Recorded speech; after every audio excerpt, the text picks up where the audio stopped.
வீட்டை வீடியோ எடுத்து இது அங்க சாராய ஸ்டாலின், சாராய வியாபாரி ஸ்டாலின், இவர் கண்ணுக்குட்டி இந்த ஊர்ல சாராய வைக்காரு, இவரு மேடை ஒரு பெஞ்ச போட்டு வைக்காரு, அவர் சேர் போட்டு சாராய வைக்காரு, இவர் சாராய வரனா அவர் பேர் என்ன, கண்ணுக்குட்டி சாராய வரனா ஸ்டாலின் பேர் என்னன்னு கேட்டேன். உடனே கொதிச்சிச்சு, பொத்துக்குச்சு.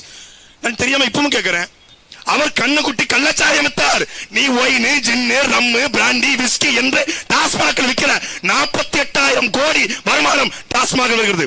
ஒரு ஆய்வு சொல்கிறது, இந்தியாவில் தமிழ்நாட்டில் 38,50,000 விதவைகள் இருக்காங்க. அதுல 38 விழுக்காடு இந்த மதுவால் ஏற்பட்ட மரணங்களால் ஏற்பட்ட கைம்பெண்கள் விதவைகள்.